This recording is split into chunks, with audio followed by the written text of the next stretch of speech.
So it's lovely to see you today, and it's nice just to have a chat together about things generally. That's, isn't it? It's just It fun is, yeah. to chat together about, and maybe a bit of our how we came to all of this.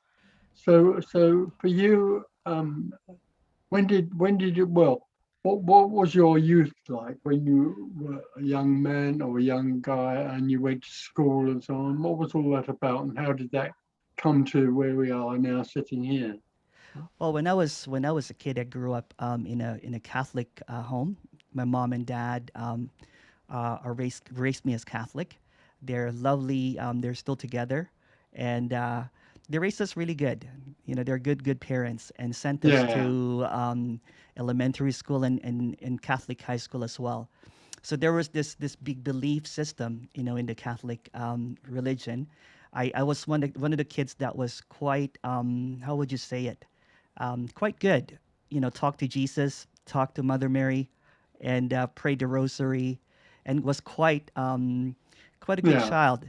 well And as behaved. yeah, and as time progressed, I think one of the questions, Ah, yeah. one of the questions that I asked my mom and dad was, "Why did you bring me here?" I think that was the Mm, start of the seeking. Is why mm, was I here? yeah, and yeah, yeah. and and I guess it progressed into spirituality, Mm. looking for meditation, read And all were you sorts of doing that books. while you were still at school? Um, this is when I was in my 20s. In my 20s, I'm Right. fast forwarding now. Yeah, in my 20s, there's you're questioning. There was quite in to listen to Eckhart at that time, and all of Yeah. this stuff that I used as an identity. Right, that was my identity. Now I'm in the now, and you're not in the now. That kind of Yeah, thing. yeah, yeah, yeah. How about you, Tony? I heard that you grew up in a Catholic school as well.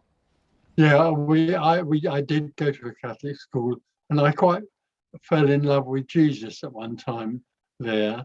I thought there was a lovely energy there. A lot of what he said sort of clicked for me. But later on, but I then moved away from that. Well, actually, a friend of mine recommended me to somebody called Gurdjieff Uspensky. Do you know Gurdjieff I've Uspensky? heard, yeah, yeah. And I followed that quite a lot.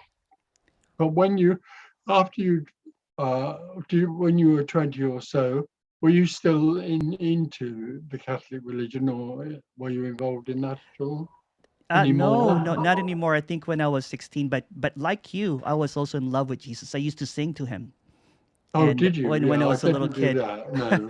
Yeah. and I was and I was just one of Oh, those church kid, like the church boy that would ring the bell. oh, But right. Okay. but my first time doing it, I missed the signal of the priest, and I was fired quickly because I rang the bell too late, or I didn't have any of that. Yeah. yeah. But I was quite involved with the Catholic sort of approach to the whole thing, and I began to notice. Well, this is even when I was younger. I felt this quite strongly.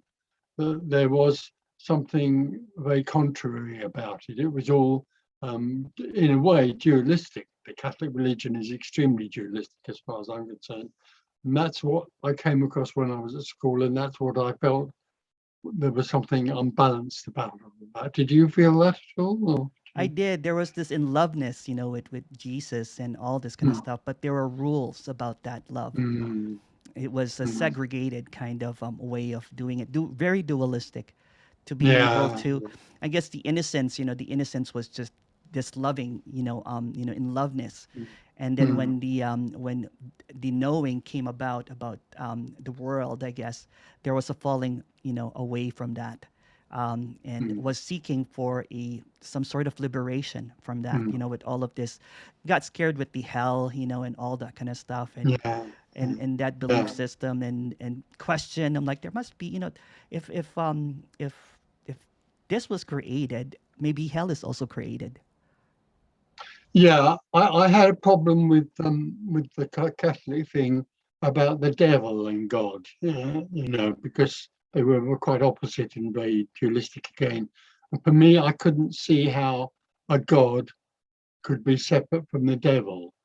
That's what I felt, that somehow the devil had to be a creation of God if God was almighty. Why would he create something, or why would there be something in his reality which opposed him and fought him? So that was the beginning of a dichotomy for me. And that's why I liked somebody like Gurdjieff, those sort of people who didn't really recognize God in that sense. And they had a much cooler way of looking at life. Yeah. It's interesting because I went to Gurdjieff's school in Surrey and started listening to lectures in there. But strangely enough, also at the very same time, the Gurdjieff school was taken over by somebody called Subud, who was an Indonesian guy, and he created a sort of very simple meditation. And he came to the Gurdjieff school, and everybody in the Gurdjieff school sort of then joined in this Subud thing. And I was involved in that for a couple of years. There was no rules, no instructions, just a very simple um, meditation which you could do there or at home. And what was interesting about that, again, rather like the devil and God, is that suddenly after 2 years, although what I liked about it was completely simple and direct, he suddenly started, this guy from Indonesia, suddenly started teaching and telling people whether they they shouldn't wear tight trousers, and women should only wear dresses. And directly that started happening, for me, I had to break away from it. There was something about that whole setup, which for me didn't sit comfortably. Did you have anything like that going on I for you? did. Mine was a Course in Miracles.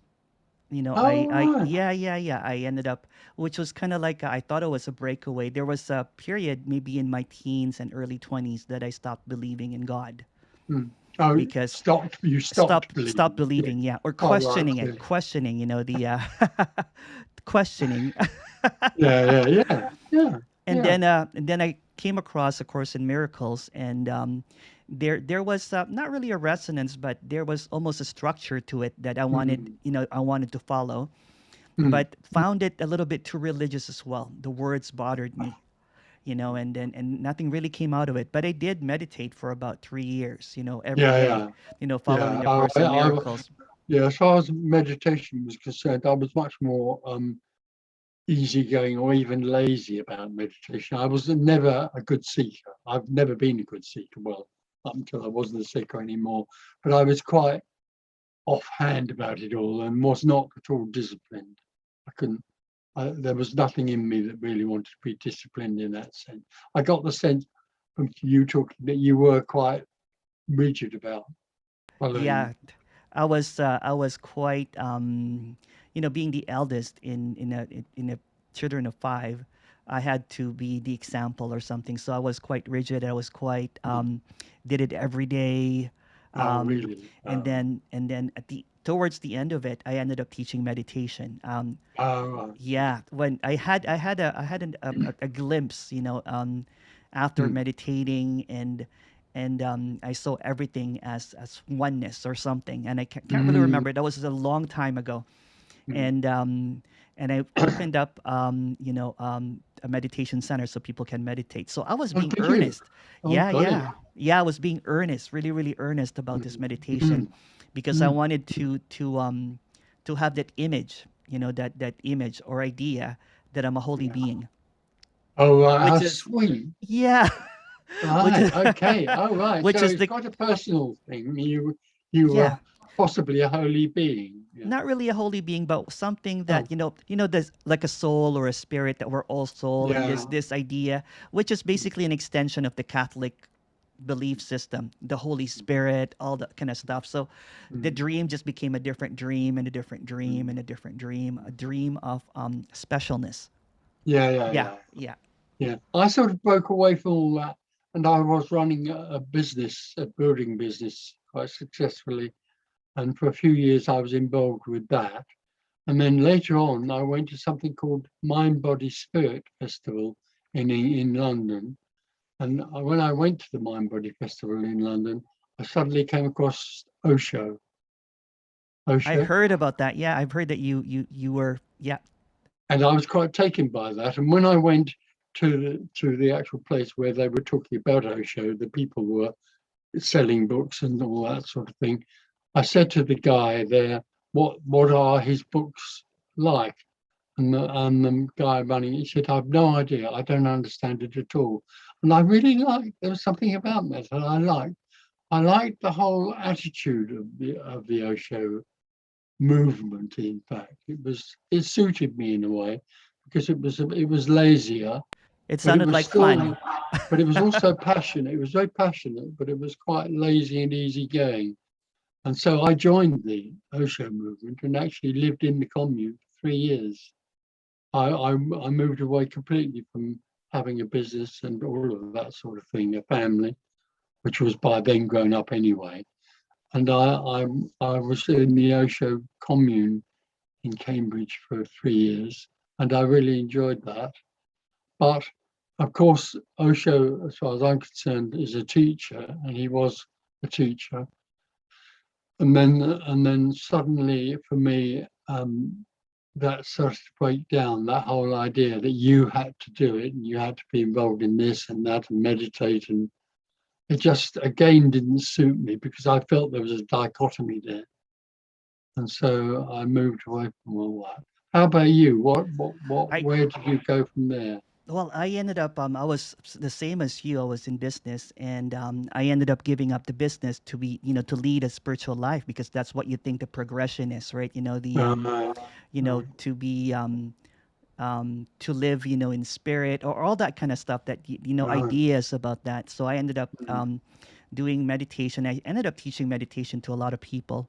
mm, And but what happened with that one was when I had a rigorous kind of meditation practice. I would wake up at 5 a.m., got meditate it. for 2 hours, Uh, eat vegan food, and then did oh selfless God, service. Yeah, yeah, all of that. the whole thing. So trying to be a saint because now I Yeah. remember my mom was when I was growing up. My mom prayed to like maybe 100 saints, and maybe she wanted one Oh, of her did kids. she? She Oh, did. did she? Yeah. Ah, so that In the influence was Catholic, there. that influenced me. Yeah. So I said maybe if I help people from the streets, people like at risk homeless youth, people with addiction, so I would bring them to meditation. I was being earnest about this. I really wanted to help people. But when Mm. my mom, you know about this, my mom had was diagnosed with brain cancer, and there was a falling apart. There was I Oh, could not handle it, right? So all my oh, meditation could not. I'm like, how come I'm not happy anymore? And then oh. at one point, I think I was meditating for maybe 3 hours, and this thought came to my mind. I said, I really just want to have a pint of beer and grieve. I like it. Yeah. So I said, I don't think that Oh, there's a difference between, meditating for 3 hours or drinking at a pub. So I no, crossed the street and I ended up drinking beer. And then very I wise. felt really bad about it afterwards, because of that guilt trip, right? Of Oh, really? Oh, yeah, yeah, the guilt trip of the evil, spirituality. the evil of Yeah. alcohol. And then what do people see me drinking, all that kind of stuff. And then I went Yeah. back into it. Wow. So I started living a double life. Here I was a meditation teacher, and at nights I would go to pubs. Oh, I like the idea of that. Yeah. And then I thought that I lost my enlightenment because I thought I had it, right? Mm. So I Oh, did started, you? Oh, yeah, so yeah, you yeah. actually thought you were, I oh. thought I did, yeah, because there was this glimpse, and I started teaching and I Mm. left my business and all that kind of stuff, that silly people do when, when they encounter this glimpse, right? And so I was desperate to get it back. So I started researching consciousness, awareness, and then I ended up on non-duality. So every Oh, book that was about consciousness or awareness by Nisargadatta and all these other people, I would devour, right? So okay. I became a rabid, desperate seeker because I wanted to get Yeah. that identity back of an enlightened person, an enlightened being. Mm. Although Mm. although I know that it was fraudulent, I kept on going. I kept on going. So No. so I would be teaching and I would be drinking at night and partying and dancing, Oh, and then really? yeah, yeah. And then what happened is I encountered Richard Sylvester's book Oh, I hope called you do. I Hope You Die Soon. And there was a death wish here, right? There's a death wish here. And I was getting really depressed and living this dual life. And I told everybody that what I'm teaching is a fraud now and all this kind of stuff. Um, I read that book and I heard about you, and I'm like, well, you know what? Here's this Tony Parsons. So I'm one of those people that wants results. You know, All right, okay. this Oh, character wants results, right? And I'm like, well, oh, if I'm going to listen, I'm like, I researched, all of this. I'm not going to mention the teacher's name, all of these teachers' no, names, and but they don't have anyone speaking, about their communication. So I discovered you, and I discovered a whole bunch of many different speakers that are speaking in this open secret communication, and I was like, okay, this is it. And I think the first time I heard you speak in on YouTube, there was I can't describe the feeling. There was kind of like a resonance, but I didn't know what it mm, was. But there was okay. a lot of fear also happening. There was a lot of Oh, anger. There's a lot of anger. right. It's kind of like someone threw a cold water on me, and I didn't like it.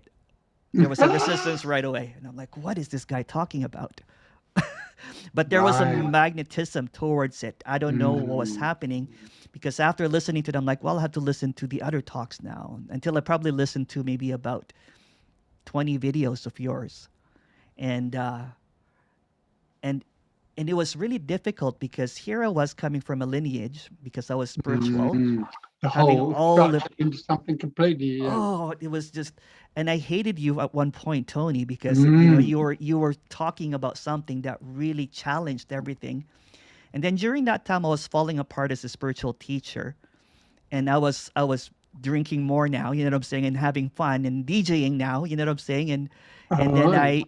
I had a, what do you call, a canceled teacher, you know what I'm saying. I fell apart, and I moved to a small island, and still listening to you, but really frustrated, because I kept on saying this: I will never get this. No, I no, will no, never get this. no. And then with that, looking back with that statement now, that is a great statement, because Yeah, amazing. no, Amazing. no one Yeah. ever get this. So I think there was a giving up of some sort, but there was an openness to this communication. So I Mm, was DJing for about 4 hours, which is playing music, and then I was just sitting down in a chair, and no one was there. It's just sitting down. Then saw a dust. Everything looked as it is. Nothing was missing. Everything was in perfect place. And I said, wow, this is it. And there was almost kind of like, not a mm, disappointment, but like, this is it. mm. Yeah, yeah, yeah, Something that has never been lost. But let's go mm. back to you, because let's go back to you. Yeah. With Osho, what happened with Osho with you? Oh no, with the Osho thing, I near the end, there was an ending to it. I just saw that it was just another the chase for an answer in some way or other, and that he was directing people in a certain way to get to somewhere called enlightenment. So I moved away from all that and came and lived near here actually, in Wiltshire, and came and lived. And Claire also came. I'd known Claire for some years before that as a friend, and she came up and was nearby, and we came together, and then we lived. Then we lived together in Wiltshire, and out of that came the Open Secret book. And when the Open Secret book came, we were actually in publishing. We were running a publishing business, and we put the Open Secret in there, obviously to sell it. And then after a few months, somebody invited me to go and speak to them. I'd never spoken to anybody about anything like that. And I went to I went to Dulwich in London, which is a suburb of London, and there were 5 people there. And I talked to them about the Open Secret. And in a sort of way, as I started talking to them about the Open Secret, I sort of recognized something in myself which had always been there. That's all I can say about communicating this. And then, so that happened. And then they invited me to a house nearby. This snowballed because they invited me to a house nearby, and there were 35 people in the house. And then I was invited to another house, and there were 45 people. And then the whole thing just grew and grew and grew. And we were together running in a way a magazine, but we were also getting books published. We were traveling to America. I was talking to in America about all of this, and talking in Europe generally about the whole thing had suddenly snowballed. But one realization I had in the early days was I was the only person that I knew of, I have to say, that was speaking in this unequivocal, uncompromising way about what is called non-duality, although there is no such thing. And I recognized that this was happening, and I was getting quite a big audience because, in a way, what I was saying was completely unique. As you said, you came across it, and other people absolutely hated it and also loved it. So there was all this going on for some years, and I knew of nobody else that was communicating in this very direct, simple way. But then after a while, I was running retreats in America and in Europe and in England. And out of these retreats came 2 or 3 people who then wanted to communicate. And we talked together, and I obviously helped them as much as I could. And they started communicating in the same way, in their own unique characteristic way. But it was lovely to see other people talking about it for the first time. And then, and more recently, I've watched this thing explode into now what? There's probably a dozen people, or maybe 10 or a dozen people I know who are speaking, let's be clear about this, who are speaking in this completely uncompromising, clear way. There are dozens and dozens of people talking about non-duality, and they have no idea what they're talking about, or they're very confused about it. They have their own ideas, which have nothing to do with for instance, what we're talking about, the Om secret and so on. And so, really, that brings me up to where we are today. Claire and I now live in a house near where we were together before. And we're doing all this. We gave up the publishing business. We had to give it up because the talks were too busy all over the world, really. And in the end, we didn't go to America anymore because we were so busy in Europe talking. And what you see today is that. But the wonderful thing I have to say about it was that there are now other people confirming this, other people that this is, or you could say that this had happened to, although it doesn't happen, that were also communicating this in their own way. So that it's an absolute joy to me now to see what's come out of this. Have I missed anything? Well, there's no one here, but there's this gratefulness coming out, with this communication.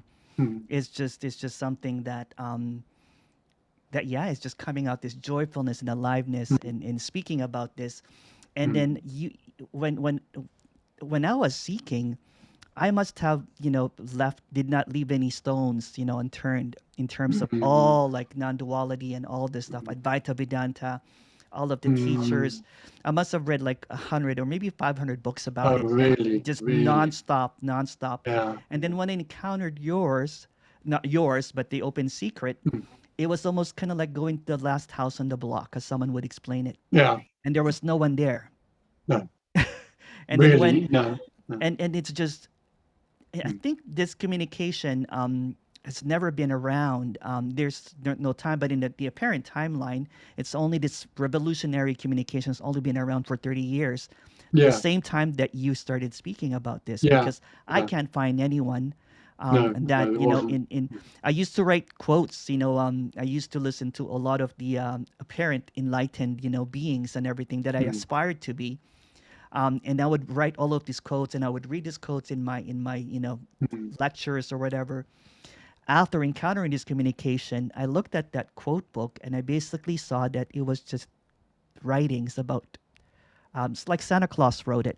It just became. Oh, oh, So I see. ended up throwing away the book, and I was like, "What now? What now?" Because Well, there this, we are. you never know. Yeah, Because it there's just. generates its own energy. It Yeah. generates its own energy. And Claire and I were going to all sorts of places all over the world, talking in this way, and and it does generate its own energy. And Claire essentially, it was really lovely actually, because I was saying all these things which were in some ways awful, disappointing for a lot of people. And Claire, it was rather sweet because Claire was picking up the pieces of people and talking to them in a very much gentler one-to-one way. So it was a lovely mixture actually we had and still do have, except obviously in the last couple of years we haven't been able to do a live meditative workshop of any kind. We've got our eyes on the idea of doing that next year, but no, it was an amazing adventure. Amazing adventure. I heard you're quite the killer with killer looks. Yeah, killer. In Amsterdam, I'm called the Terminator. The Terminator. I've heard that too. So it's been lovely, and here we are. I have to say, like you, I had an interest in scientific discovery, especially about this recent discovery of something called nothing, and also in neuroscience and neurobiology, where people talked about possibility that there was no individual, no free will and choice, and all of that. But for me, when I've watched those people up until fairly recently, I do from my side, I find that they compromise quite a lot with what they're saying, because for instance, other people are recommending that his followers or whatever they are do meditation, follow mindfulness, and do all of that sort of thing. And if you watch those people, they're actually still, in a way, teaching people how to live in a full way. So for me, there's some sort of contradiction there, and I don't take a lot of notice of neuroscientists and those sort of people. But I do think it opened up for a lot of ordinary people another world, another possibility. So I think in the last few years, and I've tried to say this about this work that I do and other people do, that essentially this is nothing to do with any of us as people, but it's to do with something energetic. I agree. Something energetic that's happening very powerfully at the moment in the I world. I agree. I told you the story earlier about my friend that has not heard about me for quite a while, and he wanted to just catch up, go to a pub, drink a couple of beers, and he asked me what are you up to these days? Of course, during that time there was this passion coming out to share this. I didn't know who to talk to about this. It was just Yeah. like, so I talked for maybe a couple of hours, maybe a few pints of beer, and then he went to the washroom and he came back and he said, Oh yeah. I just threw up. And I'm like, what's going on? So he said, there's never been anyone here. All right. All right. So Okay. he never even heard, he's never meditated. No, but He's suddenly the never whole thing. suddenly, and then he has this, he gave me a whole bunch of books to read. I've read maybe a few of them about, neuroscience catching up to this communication. It will never catch up because there's nothing to catch up to. Mm. About that there's no self, no consciousness, and of course no free will. And there's several books that have come out in maybe in the past 5 years about that. That Yeah. Oh yeah. quite fascinating. I love But that. it, Yeah. yeah, I and it, still somehow sense when I watch these people that there's still a sense there that they feel there is a sort of center in the body, or there's not an individual, but there's some sort of energy in the body which they're speaking to, and in some way or other they're trying to help people have a quieter life or be more meditative. And for me, there's still, for me, most of the people I watch in that dualistic, in that neuroscientific way, are still coming from a dualistic they're speaking view. to an audience. It's kind of like when there's a teacher that's speaking to They're someone trying to and help. they're trying to They're help, trying to help people. trying to explain something that can't be explained. So they're trying Mm, to come to a location or trying to come to a conclusion. And I mm, think it's what I'm noticing with a lot of the neuroscience. And now that you mm. touched upon that, there's when I was interviewing a lot of people in regards to non-duality, I had no idea that there were so many different, I'm not going to name names, so many different teachers about this.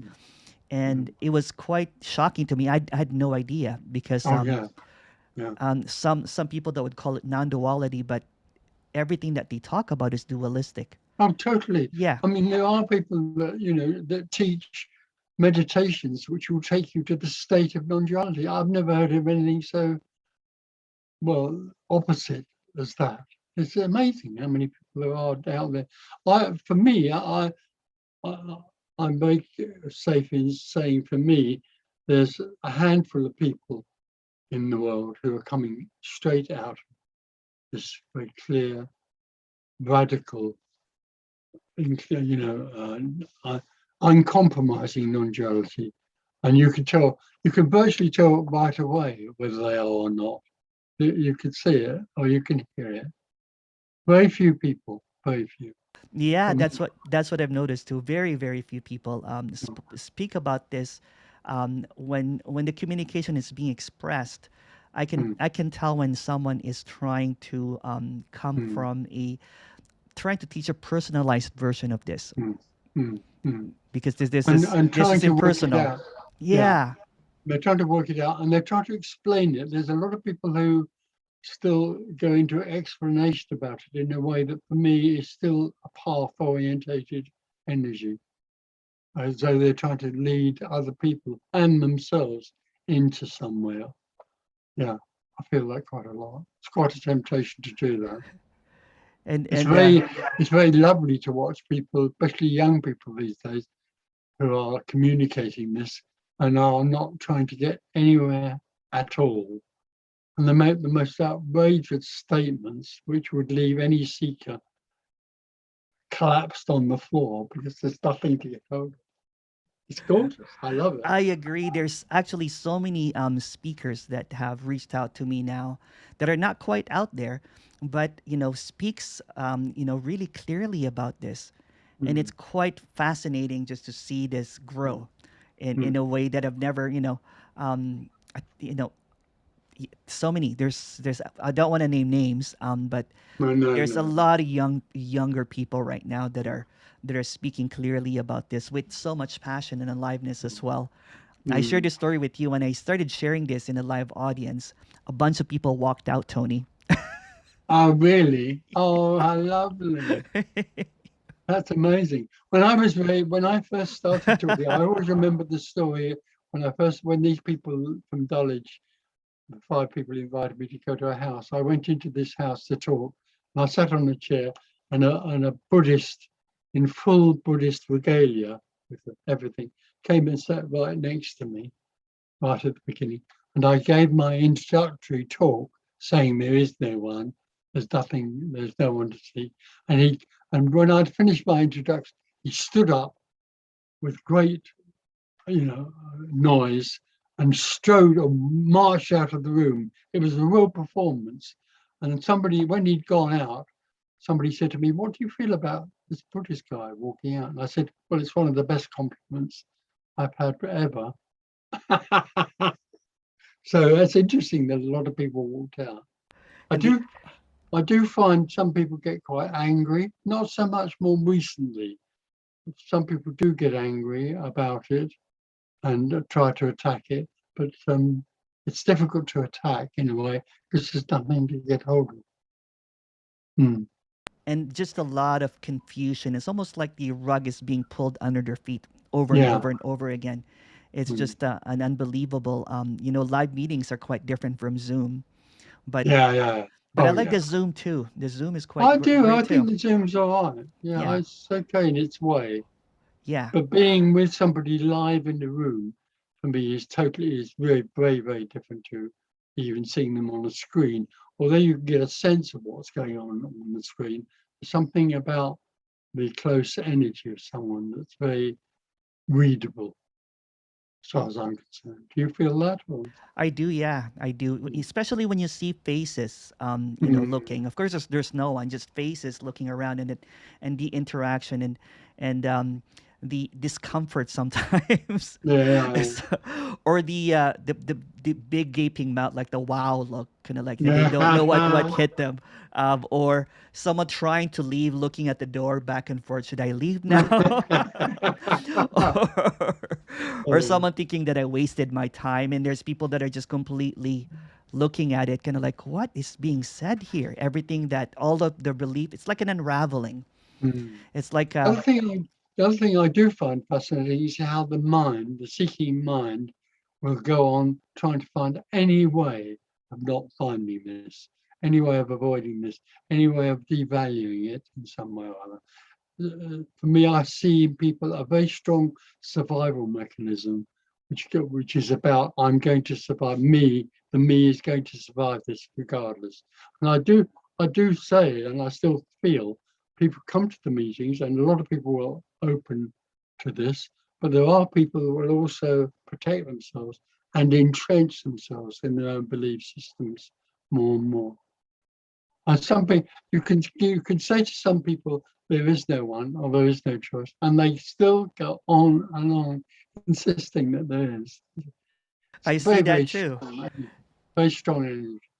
Yeah. There's an apparent openness happening, especially like on the second or the third day of this meeting, because the me is getting pummeled. It's like the me Mm, is seeing that there's no escape to this. mm, There's no mm, escaping this, mm, and it's trying to escape, trying to look around, mm, but it's just really fascinating. It's really fascinating the mm. reaction to this. It's a mixed Oh reaction. yeah, yeah. It's not it doesn't have any agenda. So it's not to please anyone whatsoever. No, no. It's Yeah. not trying to get anywhere. That's the No. frustrating thing. That's for a lot of people. That's awful because the whole idea of their energy is to find something. But sometimes there's this seeker that they have this understanding now that there's no me, and it becomes another knowing. There's Yeah. yeah. Do you see that too sometimes with people that Oh, comes back? definitely. Yeah. And Yeah, and it a lot, becomes quite a lot. Yeah, and also that there's this criticism about this, that if there's no one there, then it's in denial. yeah, yeah, Yeah, yeah. let's talk about Yeah. that, because you know what, a lot of people ask me that question. I want to hear from you what you would say about that, that it's a About denial, that it's a you know being no one there is a denial or a bypassing, or um what's the other word that they use, an avoidance. well, I don't. I, as far as I'm concerned, I see clearly for me that those people are trying to, as a me, are trying to survive as a me. And my one response nearly always to that is if somebody makes that sort of comment about this, that this is there's something wrong with this, or they feel it's an avoidance. And I always say, well, if that's what you believe, then that's what's happening. I always love that thing. The one thing I try to say to and more to people, all there is no thing apparently happening. And every response that comes out from people is no thing apparently happening. And if it's a negative response, which tries to attack um, this message, then it's the same thing. It's not right or wrong. It's just the energy that's arising in that body is what's happening, and that's their belief system. And I sometimes say to people which they don't like, "Thank you very much for sharing your belief." Well, It's I am witness. I have hosted your virtual retreats, residentials, online residentials, and in between there's a breakout room, and uh, um, and then I usually get a couple of messages, in between, people either crying or hysterical about this communication, and I remember that Claire, used to go after you. You have put out the machine gun, Tony, and I know she did. She put them Yeah, yeah, together. yeah, But I don't think she puts. Well, I'm clear that she doesn't put them together in any sort of compromising way. She doesn't compromise at all. But in a way, her energy is much more. Well, it's much more healing. Oh no, it's warm. I don't know. It's a different yeah, energy. yeah. Just a so different energy. so yeah. So when in between your talks, there are people usually that are completely, especially people that are coming from spirituality, Mm. that have a lot of held on to. So they'll message me and they say, "Can I talk to you for a few moments?" And they're having kind of like a feeling of losing themselves, and they're Really, yeah, holding on desperately, and they're yeah, yeah. crying, and they usually say, "I don't know what's going on," and do you want some comfort? Mm. Yeah. Yeah, well, I always, on weekday mornings, I'm available on the telephone if people want to speak. And I have quite a lot of interesting conversations on the telephone with people who've never met me and have read the book or books, or people who have been to meetings and want to clear up something. It's very enjoyable. I love it. And there are people who do phone up who want to attack it and devalue it in Oh, some. really? Oh Really? yeah, oh yeah. I'm Yeah. glad they are there. Yeah. I like all that energy. It's nice. I heard before that when this, from various speakers, that there was a lot of hostility, speaking about this. I remember a couple of speakers telling me that when they used to speak about this, that there's almost a fight about to break in a room. Yeah, yeah. Yeah. Did you have anything like that? In the early days when I was on my own, I think I was attacked more than I was later on. I don't really. Yeah, I think in the early days, not hugely, but there was that people were trying to devalue it or fight it or whatever you like to call it. In the early days. Strangely enough, in the last few years, since being surrounded by other people that are backing this as well, or are talking about this, that attack doesn't seem to be so relevant, or there's not so much of an attack going on. So what was in the early days. Yeah. I heard that there was this hostility, and now you know what? When I speak to, I want to go back into when we did the Nothing conference. That half of the people that were there, or more than half, had their first glimpse or their apparent awakening listening to you. There's so Oh, many, so really? many people, speakers Really? that even some teachers that are teaching different stuff, they Mm. always credit, Tony Parsons. So to me, seems to be kind of like in a timeline. There's no time in the history of this that there was a significant change in the communication, and all of Yeah. the communication prior to this communication almost gets obliterated. It's almost Yeah, kind yeah, of like yeah. almost like irrelevant because when this apparent Yeah. communication came, it was Mm. just so sharp. It's Wow. just wow, wow. It's the end of everything. This is the It wow is the end of communication. everything. Yeah, it's the what do you call it? The Armageddon. Yeah. And talking about Armageddon, what do you think about the world we live in? The It's story of the changed world and in the everything that's going on. What's your actual feeling about all in the history of this. Something has changed. Something can never go back to what it was. that? No, There seemed no. to be a division that's apparently happening, a major division of Mm, this and that, and a separateness. And mm, there's also a fighting with authority, and there's yeah, yeah, something there's something that is apparently emerging, in this yeah. storyline that can Mm, never go back to what it was. no, Yeah. no.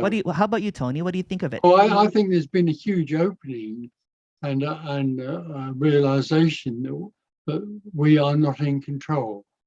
I think it's been a real shock to people who believe they are in control or even in a modicum of control in some people are recognizing that there is no control or there is very little control.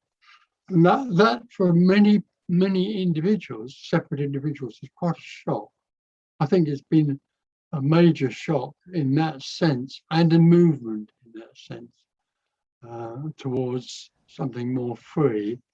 But I think the apparent world we live in is full of fear and anger. To me, the world's been angry for many years, but it's somehow getting angrier and angrier. Wherever you go in the world now, there seems to be some sort of upheaval or dispute, or people are out walking on the streets and sitting on the road and blocking the streets all over the world. There's huge upsurge of people wanting to make some sort of statement, whatever it's near negative or positive, although there is no such thing. You know what I mean? People That's want to say something. that's And a there's very also powerful. a huge energy about conspiracy.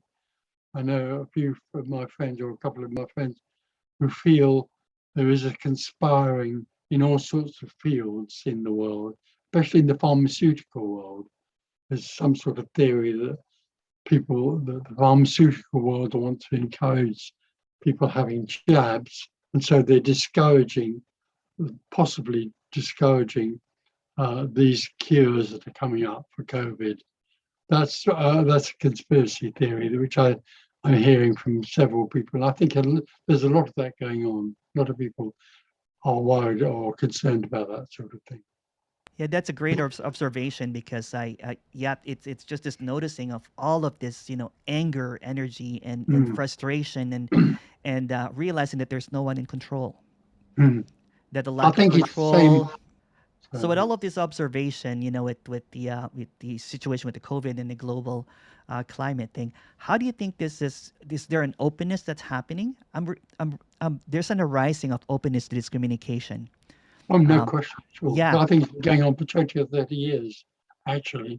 And with science the way it is, and neuroscience the way it is, I've said the other day in my recent talk, I do think there are people who they don't even know it themselves, but they're opening up to what we're talking about.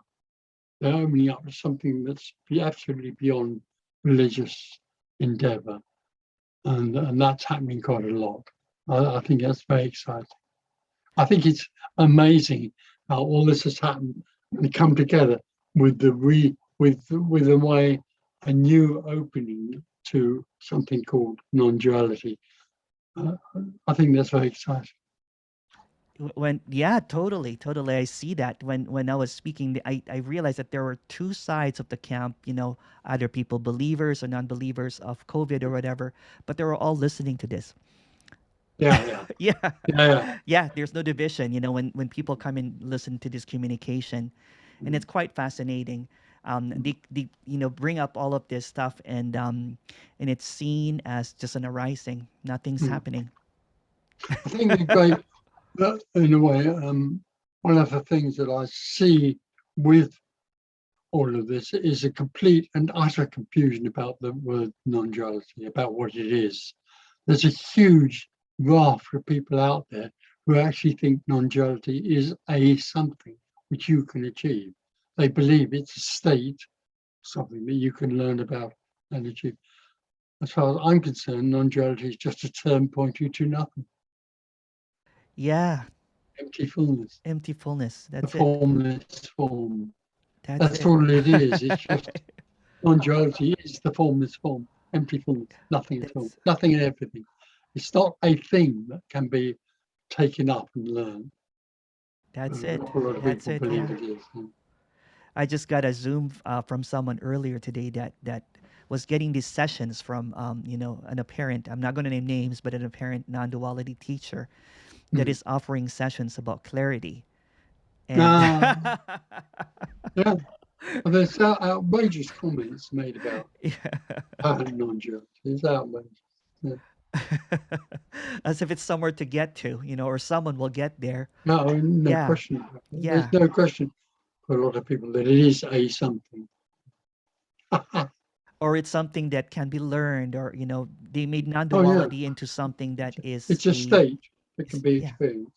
There is somebody on, or a couple of people on YouTube who actually are offering to help you have an experience of non-duality. There couldn't be anything more opposite the idea That that sounds really non-duality is strange to something me that right can be now. experienced by you. It's so sweet. For It's only a amazing. thousand pounds. Yeah, yeah. It's really fascinating. I had no idea, coming into, because I did not really was in any group or anything like that. I came into this really from exile, just Mm. listening to you, and then I didn't have any social media, and then encountering all of these different speakers. For example, I was I'm being cheeky here now. I was talking to a teacher, and then this teacher looked into my eyes as if trying to hypnotize me or trying to meditate, or trying to get into that Yeah, Advaita glare, and I burst yeah. out at laughing because I could not. It was just so absurd, And this Mm. this teacher thought that I had a glimpse. Oh, really? Because you laughed. Oh, I just couldn't take it. I just couldn't take it. no. There's nothing wrong or right about this. It's I see some of these teachers are being earnest with what they're doing, Mm. but it's Oh, not yeah, of what's course being they are. talked about. Oh, of course they are. Yeah, completely No question different. about it. Completely different. It's like a Mm. different language almost that they're Oh, speaking. totally. Yeah, they don't join together at all. I As think if that, there's anyone to hypnotize. sorry? As if there's anyone to hypnotize or to meditate. You know what I'm saying? It's kind of like, Yeah. well, Tony, Okay, this good. is great. If we want to talk any more, we can always do a bit more, but I think that's we've This is good for it's now. Yeah, quite rounded what it we've talked. is. I enjoyed it very much.